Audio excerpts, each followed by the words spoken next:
If a man tries to consciously command a physical arousal response, that exact effort triggers the biological mechanism that shuts it down. Male arousal is a deeply unconscious physiological process. It is managed entirely by the autonomic nervous system, the same background software that regulates your heartbeat and digestion. It does not respond to direct, conscious orders. But when a man feels a fear of inadequacy or begins obsessing over performance metrics like duration and size, he attempts to force conscious effort into this closed, unconscious loop. Treating an erection like a conscious task to be completed guarantees physical failure. The brain is attempting to run a background process using the wrong neurological operating system. This is a portrait of William Masters and Virginia Johnson. In the 1970s, these sex researchers identified the clinical mechanism behind this specific mental trap. They called it spectatoring. It happens when a person mentally steps outside their own body during intimacy. Instead of experiencing the moment, they begin monitoring and evaluating their own performance from a third-person perspective. Intimacy requires a vulnerable, embodied state where you actually feel sensory pleasure. The spectator replaces that with a rigid, analytical state. You become a detached critic holding a mental clipboard, auditing your own physical reactions in real time. When you try to be both the actor and the critical audience at the exact same time, you create a psychological vacuum.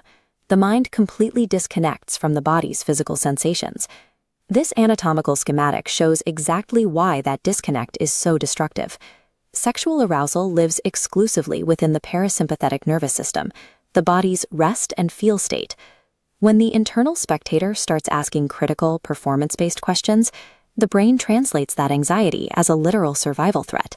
The physiological reaction is the activation of the sympathetic nervous system.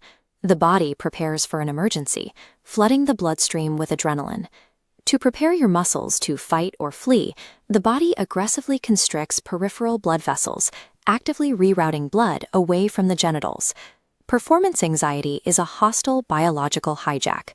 Your body is working exactly as designed to survive a perceived threat, which renders physical arousal impossible. This is why telling a client to just relax or stop overthinking it is a clinical failure. Once the sympathetic hijack has begun, words are useless. The conscious mind cannot issue a logical order to the unconscious autonomic system. You cannot reason your way out of a hardwired biological survival response.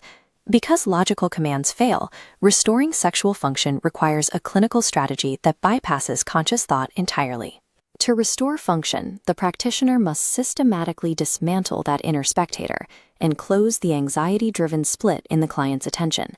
Traditional frameworks like sensate focus accomplish this by temporarily banning intercourse and orgasm.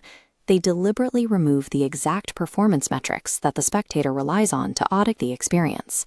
By engaging in non-goal-oriented touch, these methods retrain the nervous system to remain in sensory mode rather than slipping back into analytical mode. Removing the possibility of passing or failing denies the spectator anything to evaluate. Without the threat of failure, the body's natural responsiveness returns.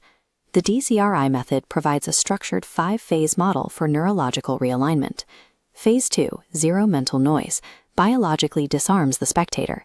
Phase 3, inner hypnosync, guides the nervous system back into a deep, safe focus, restoring the mind-body alignment required for natural arousal.